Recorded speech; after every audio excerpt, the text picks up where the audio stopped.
Hey, what's up guys? Eric here with driverlineup.com, world's okayest steering wheel holder.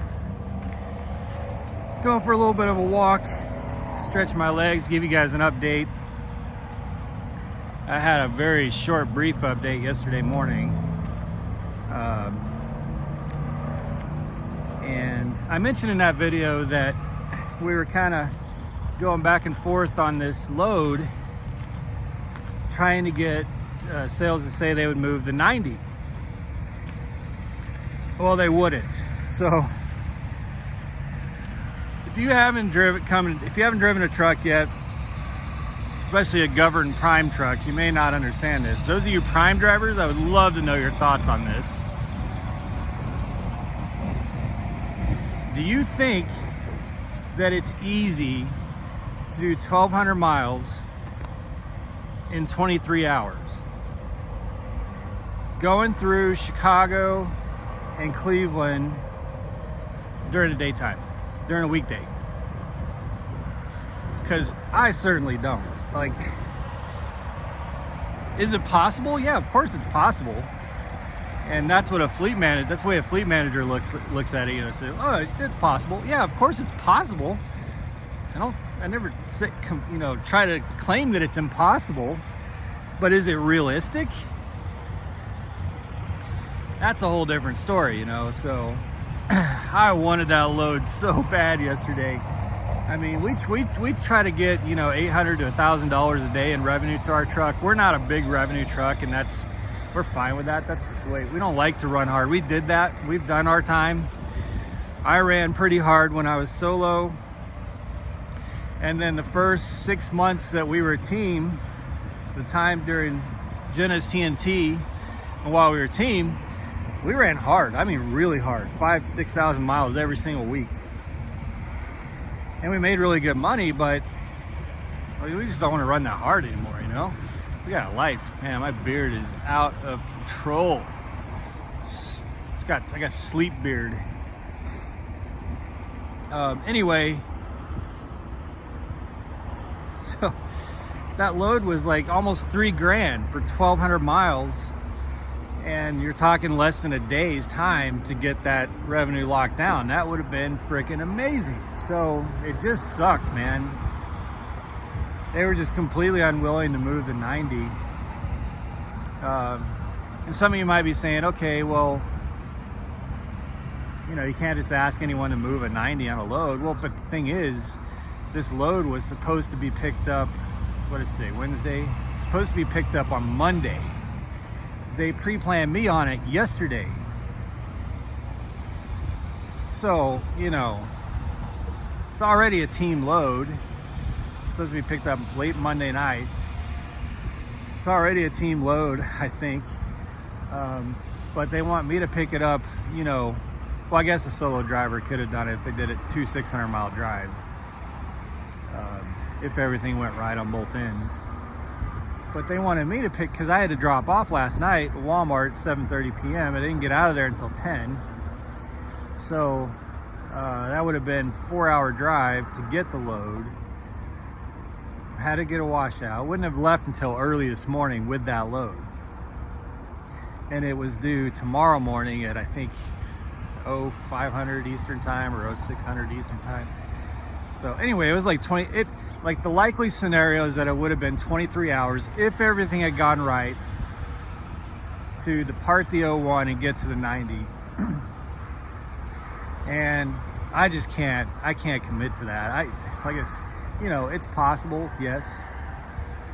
But when they're telling you, you know, if it departs 2 hours, you know, if you're down to like 21 hours, then maybe talk to us and we'll see if maybe we can get the 90 removed. And it's like, dudes, you gotta stop for fuel. You got 2 half-hour breaks that gotta go in there. You got a driver switch, and you can try to make some of those work together, sure. But still, man, there is no room for error. There's construction out there. You got major cities during the day. Oh, it just sucked. It just sucked that they weren't willing to move it, because almost $3,000 for a day, for 24 hours of work, that would have been amazing. So we lost the load. One of the things I was advised very early on by my trainer, he said, don't ever accept a load that you don't feel comfortable about being able to make. Don't ever accept it. And I've lived by that rule, and I've never been late. I have a prime type certified PTC, 2 years. So I just don't put, I'll take tight loads, especially like FedEx loads and stuff. But, they say these loads are supposed to be able to get in 50 miles per, an average of 50 miles per hour for the entire window. Well, you do the math, 23 hours, 1,200 miles, that you can't, even if, like, it's just not, no. So it worked out. I mean, we got a shorter load, still pays almost $2 a mile. We got like $1,500 for 800 miles on a short little overnight load. So $1,500 for 24 hours of work is still pretty good. I'm still very happy with that. And by the way, so I took some flack in one of my videos where I talked about not taking cheap California loads. Well, I didn't say I won't take cheap loads, guys. I just took a 99-cent a mile load out of Winchester, West Virginia. My point in that is that I'm not going to take cheap, crappy loads to places that I tend to only get cheap, crappy loads out of. In other words, it's got to work. The round trip has to work out, in some way, shape, or form. And California it did the last time, but only because I had to fight for it. The last probably 7 or 8 times I've gone to California, the round trip average ends up being like $1.30, $1.25 a mile maybe. And when you're talking about, 4,000 miles round trip, 5,000 miles round trip, no, man, no. California is too much work. But if I'm leaving Virginia for 99 cents a mile, coming to one of my favorite areas to reload, which is here in Minnesota, there's always good pork loads. You got medical loads over in Illinois. You got frozen loads and beef loads up in Wisconsin. You got beef loads or meat loads down in Iowa. You can always get a good load out here. I mean, there's a lot of loads up here. So, I'll take 99 cents a mile to come up here because I know I'm going to get a good load and a good rate out of here. That's the way the freight lanes work. You know what I'm saying?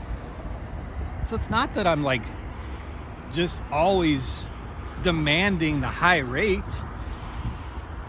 And I get a comment, it's got to be some give and take, Eric. You're not a team player. Well, yeah, it is give and take for me. I did them a favor and took a 99 cent a mile load out of Virginia. So that's the give and take. You know what I'm saying? So, but when you get into a situation where it's like just weeks where you're giving and giving and giving and it doesn't feel like there's much take, that's kind of my mentality on it. So this almost $2 a mile load makes the round trip up here to Minnesota about $1.50 a mile. So that 2,200 miles round trip ends up being about $1.50 a mile for the whole thing. See, I'm happy with that. I'm good with that.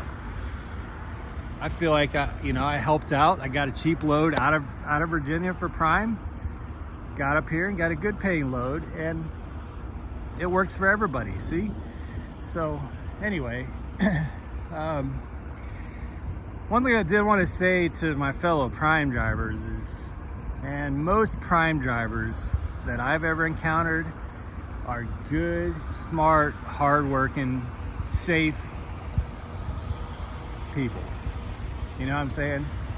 Like, I'm really proud to be a part of Prime. I think, of course, some of us do stupid shit, rip a bumper off now and then, and we got like 7,000 trucks or some shit, It's gonna happen. It's just a numbers game. But I'm proud to be a part of Prime because, generally speaking, we are very safe as a fleet. Very smart as a fleet. People say Prime's easy to get into. It's not really that easy to get into. Not compared to other mega carriers. There's a lot of drivers out there that talk shit on Prime because they got denied to come into Prime for one reason or another. It's not that easy to get into Prime. It's a good fleet of drivers, but some of you prime drivers, very small percentage, but some of you prime drivers are lazy. I mean, lazy. I'm talking about like picking up loads 100 miles from Springfield because you know you're going home. You take that load to the terminal and it's overweight, or you leave the axles in the 12th or 13th hole. You know, just stupid little shit. Well, this morning I picked up this load, pork plant, and the trailer calibration was off by 2,000 pounds. So who the hell is not calibrating a trailer? It's like, it literally takes you like not even 3 or 4 seconds to calibrate the damn trailer. It's amazing to me that someone would leave a trailer not calibrated. And this is not a new trailer either. It doesn't have the sticker. I mean, it's a 191. So I had a hell of a time. That was just a guessing game, man, because I thought the trailer was like 2,000 pounds overweight. So I didn't know what the hell to do with it. So I had to come over here to scale, and sure enough, it's like 2,000 pounds off. You just take a little screwdriver back there, turn it to match what the scale says, and there you go. You know, like, how hard is that? That drives me crazy because someone knew. It's not like this just happened. I guess it's possible. It's more likely that someone else knew that it wasn't calibrated at some point over the last couple weeks. You know, and they just scaled out and they were happy, so they just went on their way. Well, I'm sitting in a muddy pork plant, walking through 3 inches of mud at 5 o'clock in the morning on sloped hills, trying to figure out how the hell to get this trailer somewhat to a manageable weight so I could leave and get on the scale. So just little things like that, guys. Come on. Don't cut little corners, because yeah, you're making it easy for yourself. You're saving yourself a few minutes of work, but in some cases you can really be screwing over the next driver that gets that trailer. So that would be my little rant. I usually throw a little rant into these, but like I said, you know, I want to leave it on a positive note. Most prime drivers, man, I cannot say enough good things about my fellow drivers at Prime. Very proud. Just every once in a while you get a lazy one. It can't be 100%, you know what I'm saying? So anyway, we're gonna get off and running. We got an easy 800 miles by tomorrow morning, so 400 miles a piece. She'll do her 400 miles today and I'll do mine tonight. So I'm gonna get some sleep, but we'll check in with you guys soon. Thank you so much as always, guys. We're almost at 500 subscribers. That's freaking amazing. Can't thank you enough. So we'll check in with you soon. Be safe, make good decisions, guys. And as always, drive to thrive. Talk with you soon.